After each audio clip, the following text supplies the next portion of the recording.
किसान साथियों राम राम। आशा और उम्मीद करता हूं कि आप सब ठीक ठाक हो। साथियों, आप सभी को पता है कि हम समय समय पर किसानों को जागरूक करने के लिए, सावधान करने के लिए और बिल्कुल सच्ची और करेक्ट रिपोर्ट पहुंचाने के लिए हमारे इस चैनल पर वीडियो अपलोड करते हैं। इसी क्रम में मैं आज आपको सोयाबीन की रिपोर्ट देने जा रहा हूं। सोयाबीन पर काफ़ी वीडियो हमने बनाए हैं, हमें पूर्ण रूप से सफलता भी मिली है और बहुत समय पहले हमने जो बात आपको कही थी वो बात आज सच्ची और सटीक उतर चुकी है। हमने आपको हमारे चैनल के साथ जुड़ने के लिए, सब्सक्राइब करने के लिए, घंटी का बटन दबाने के लिए बोला था। दबाया कि नहीं दबाया वो आपकी मर्जी, शेयर किया कि नहीं किया वो आपकी मर्जी, पर तो हमने हमारा काम ईमानदारी से करते हुए सोयाबीन की करेक्ट रिपोर्ट आपके सामने पेश की। और अब तो मैं आपकी जानकारी के लिए बता दूं कि आपके प्रधानमंत्री श्रीमान नरेंद्र मोदी जी ने भी इस बात के ऊपर मोहर लगा दी है कि हमारे देश में तेलों की कमी आ चुकी है और कोरोना जैसा संकट पैदा होने जा रहा है। कृपया करके हमारा सहयोग करें। ये बात मैं बहुत पहले कह चुका हूँ। जो किसान हमारे साथ जुड़े हुए हैं उनको इस बात का पहले से पता था कि ईरान, इजराइल और अमेरिका का जो युद्ध चल रहा है वो पूरे देश का, पूरी दुनिया का विश्व युद्ध होगा और आर्थिक संकट पूरी दुनिया में छाएगा और इसकी चपेट में भारत आ चुका है। अब सुनिए रिपोर्ट के बाद मैं आपको दो चार बातें और बताऊंगा। मार्च 2026 में घरेलू सोयाबीन खपत बढ़कर 6 लाख टन पहुंच गई, जो पिछले साल 5 लाख टन थी। पोल्ट्री फीड की मजबूत मांग ने घरेलू खपत को समर्थन दिया। अक्टूबर मार्च 25 और 26 2025 और 26 के दौरान सोया मील का उत्पादन में गिरावट दर्ज हुई, जिसमें सप्लाई टाइट हो गई, जिसका सप्लाई टाइट होने के भाव आपको दिखाई दे रहे हैं कि 60,000 से प्लस पहुंच चुकी है। मजबूत घरेलू मांग और टाइट सप्लाई के कारण इस वर्ष सोयाबीन के भाव रिकॉर्ड स्तर पर पहुंच चुके हैं। हमने बहुत पहले कहा था। महाराष्ट्र कीर्ति प्लांट का विश्लेषण सुन लीजिए।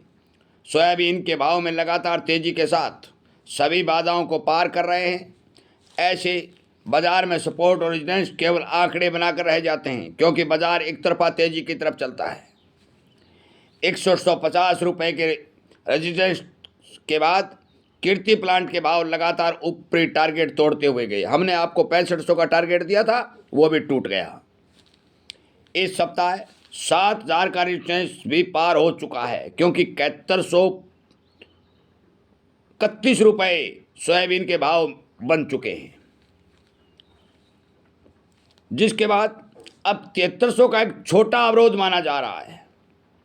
7300 से ऊपर निकलने पर 8,000 तक कोई बड़ा रेजिस्टेंस दिखाई देता है।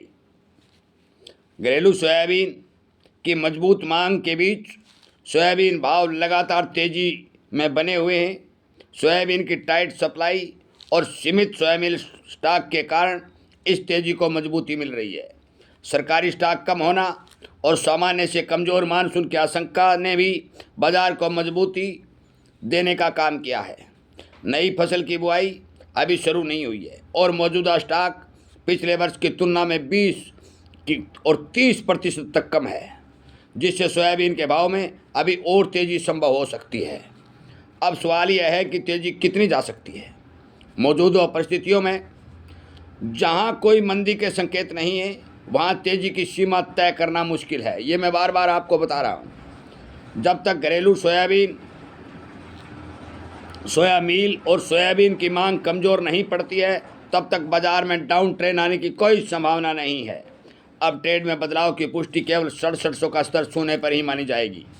तब तक निकट भविष्य में तेज़ी देखने को मिलेगी, जैसा कि ऊपर दिए गए टेक्निकल चार्ट में अपडेट बताया गया है।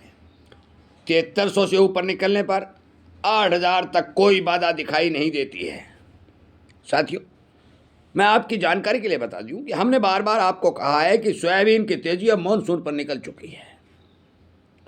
मानसून अच्छी होती है, बिजाई ज़्यादा होती है, तो सीजन के अंदर मानसून में सोयाबीन में मंदी आ सकती है। इतने दिन तक सोयाबीन में मंदी के कोई चांस नहीं है, जो हमारी रिपोर्ट में आपने बताया। पहले दिन से एक बात कह रहा हूँ, पहले दिन से एक बात कह रहा हूं, काफ़ी किसान सुन रहे हैं, काफ़ी किसान नहीं सुन रहे, कुछ किसान शेयर कर रहे हैं, कुछ किसान शेयर नहीं कर रहे। मैं आपकी जानकारी के लिए बता दूं कि हमने जो किसानों को जगाने का बेड़ा उठाया है, किसानों को जो एक एक रिपोर्ट देने का बेड़ा उठाया है, सरकार को भी हमने ये बात कही है कि यदि किसान को भाव नहीं दोगे तो फिर विदेशों के आगे गिड़गिड़ाना पड़ेगा। जिस तरह से आज श्रीमान हमारे प्रधानमंत्री मोदी जी विदेशों पर निर्भर होकर के हमें तेल कम खाने की संज्ञा दे रहे हैं, ये दिन आज भारत को देखने को मिल रहे हैं। और ये परिणाम किस बात का है? ये परिणाम है कि 4 साल से लगातार किसानों को तिलहन के भाव नहीं मिले, तिलहन की बिजाई घट गई, बेमौसमी बरसात से फसलों को नुकसान हुआ और उत्पादन हमने बार बार कहा था कि घट चुका है, जिसका रिजल्ट आपको अब देखने को मिल रहा है।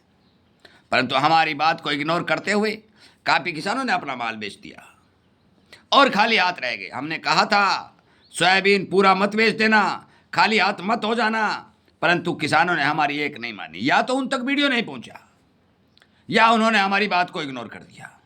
हम किसान होने के नाते शाम को 1 घंटे लाइव सेशन भी चलाते हैं, प्रतिदिन चलता है।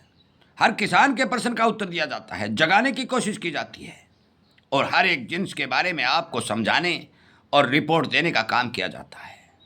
साथियों, मेरा विनय निवेदन ये है कि जिस किसान के पास सोयाबीन पड़ा है उसे मैं कह देना चाहता हूँ कि अभी पूरा माल काट कर खाली हाथ मत होइए। बाजार तेजी की ओर जा रहा है और जब तक फसल नहीं आएगी तब तक मुंह मोड़ने का कोई चांस दिखाई नहीं दे रहा। अगली बात, हमारे प्रधानमंत्री जी ने तेल कम प्रयोग करने की जो बात कही है उससे साफ सीधा इशारा मिलता है कि हमारे देश में आने वाला तेल बहुत महंगा हो चुका है, पाम ऑयल भी महंगा हो चुका है और डॉलर 95 रुपये से प्लस बोला जा रहा है। तो इसका मतलब यह है कि मंदी दूर दूर तक नहीं है। दुनिया में आर्थिक विश्व युद्ध की शुरुआत हो चुकी है।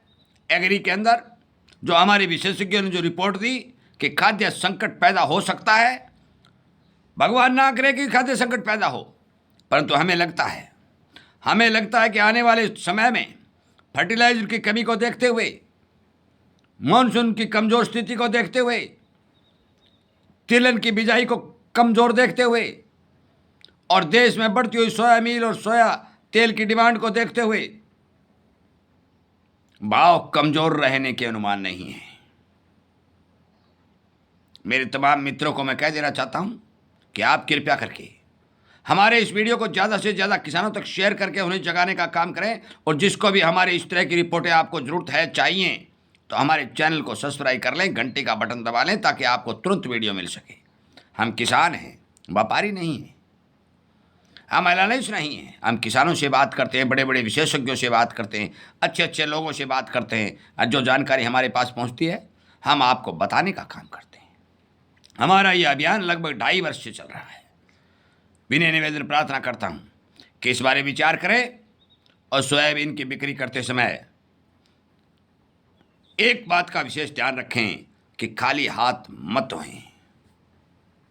वीडियो सुनने के लिए, हमारे चैनल के साथ जुड़ने के लिए, सब्सक्राइब करने के लिए और हमारे शाम को 8 बजे चलने वाले लाइव सेशन में जुड़ने के लिए आप सबका तहे दिल से धन्यवाद करते हुए इस वीडियो को विराम देता हूं और उम्मीद करता हूं कि आप जरूर इस बारे विचार करेंगे। जय जवान, जय किसान।